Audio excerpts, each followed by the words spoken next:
Hello everyone, स्वागत है आप सभी का आज के सेशन में। आज मैं आपसे डिस्कस करने वाली हूँ सिचुएशनल अप्रोच के बारे में। सिचुएशनल अप्रोच सिचुएशनल अप्रोच को ब्रिटिश अप्लाइड लिंग्विस्टिक ने 1930 से 1960 तक दिया था। 1930 से 1960 के बीच दिया था। 1930 से 1960 के situational approach was developed by Charles Fries, Harold Palmer और एस हॉर्नबाई। सिचुएशनल अप्रोच को चार्ल्स फ्राइज, हारोल्ड पाल्मर और एस हॉर्नबाई ने दिया था। Situational approach is known as oral या स्पीकिंग अप्रोच। सिचुएशनल अप्रोच को ओरल या स्पीकिंग अप्रोच के नाम से भी जाना जाता है। No use of mother tongue and communication in real situation.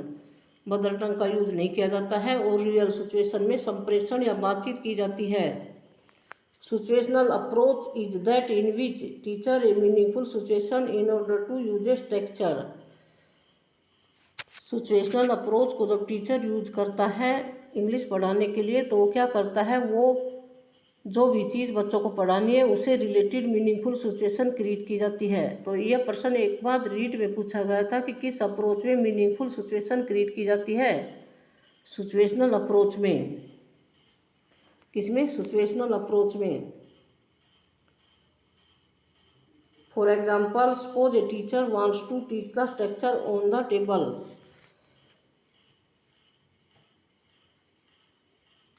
किस टीचर को एक स्ट्रक्चर पढ़ाना है और वह क्या है, on the table.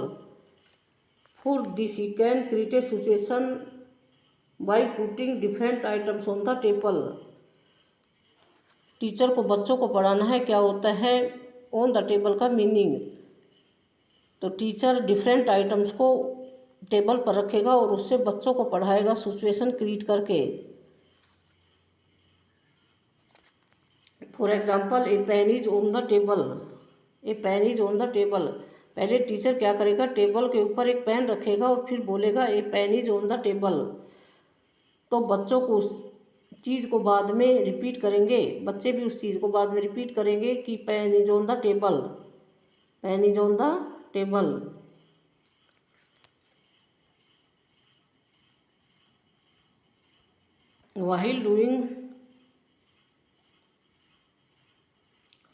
While doing so, he is required to speak. The pen is on the table. Then,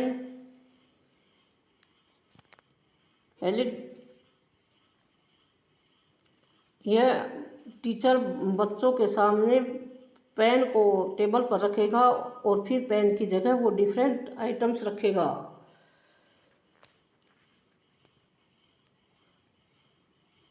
Then in place of for pen, he can change the items until the meaning of structure is fully grasped by the class.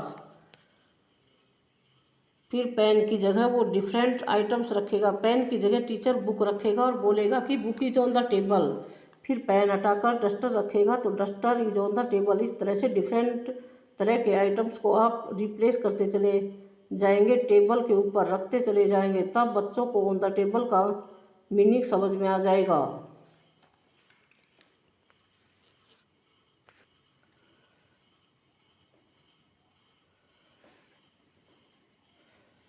और तब तक ऐसा करना है जब तक कि structure का मीनिंग अच्छी तरह से बच्चे समझ नहीं लेते, तब तक आपको सिचुएशन क्रिएट करनी है, होती है सिचुएशनल अप्रोच में।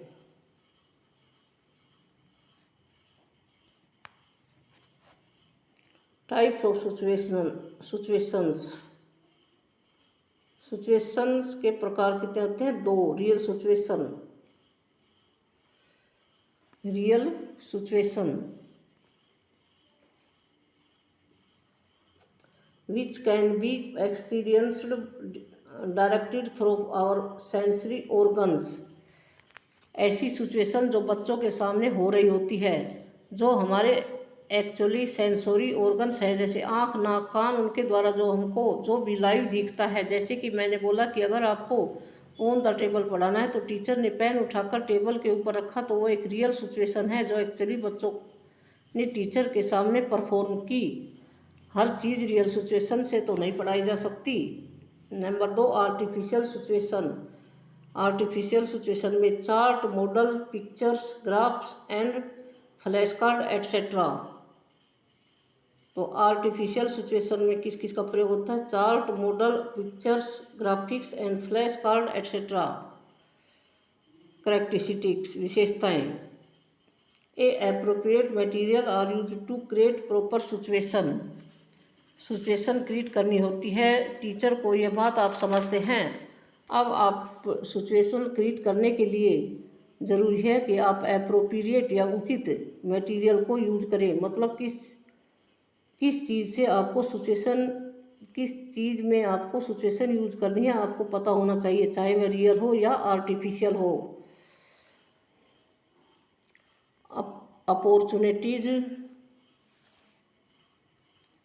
Opportunities are provided to the students to associate the meaning of new words with the corresponding situations. इससे बच्चों को बहुत अपॉर्चुनिटी दी जाती है। कुछ नया शब्द सिखाने वाला है टीचर, नया स्ट्रक्चर सिखाने वाला है, उसे रियल लाइफ से जोड़ सके, उसे क्या कर सके? रियल लाइफ से जोड़ सके।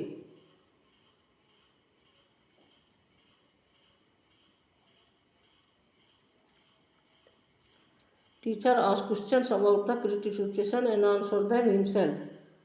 टीचर बच्चों से प्रश्न पूछता है सिचुएशन क्रिएट करके, और बच्चे उसका आंसर भी देते हैं, और फिर टीचर उस आंसर को स्वयं भी करेक्ट करता है। The teacher carries constant revision and repetition. Teacher के द्वारा लगातार रिविजन और रिपीटेशन किया जाता है। Use of mother tongue and presentation of new vocabulary और structure is emphasize. Teacher mother tongue का यूज करता है और नई वोकैबुलरी को प्रस्तुत करता है स्ट्रक्चर पर फोकस करने के लिए। मेरिट्स, स्ट्रक्चर अप्रोच की merits. It follows principle of interest. यह प्रिंसिपल ऑफ इंटरेस्ट को फॉलो करती है या फोकस करती है। It emphasise on listening by the playing. यह खेल में सीखने पर फोकस करते हैं। Action chain makes the class lively. इससे बच्चे और टीचर और बच्चों में एक चेन बन जाती है। जीवंत क्लास के द्वारा बच्चे और टीचर में क्या बन जाती है? एक चेन बन जाती है। Skills of listening and speaking is developed. Listening और स्पीकिंग स्किल को डेवलप्ड किया जाता है। Extensive use of teaching ads makes class interesting.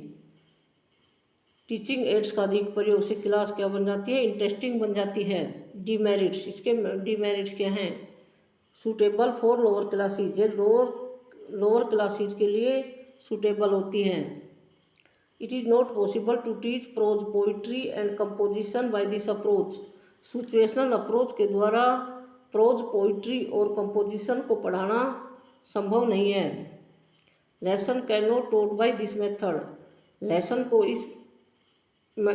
इस तरह से नहीं पढ़ाया जा सकता, क्योंकि लेसन बहुत बड़े बड़े होते हैं और उनको सिचुएशनल अप्रोच से पढ़ाना संभव नहीं होता।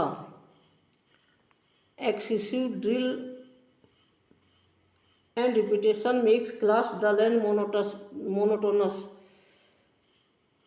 अधिक मात्रा में ड्रिल्स और रिपीटेशन से क्लास डल और नीरस हो जाती है। It require train teachers. इसके लिए ट्रेन टीचर की आवश्यकता होती है। Only where selected words pattern can be taught. इसके द्वारा सेलेक्टेड वर्ड पैटर्न ही पढ़ाए जा सकते हैं। दोस्तों, हमारे वीडियो को लाइक, शेयर और सब्सक्राइब करें। जय हिंद, जय भारत।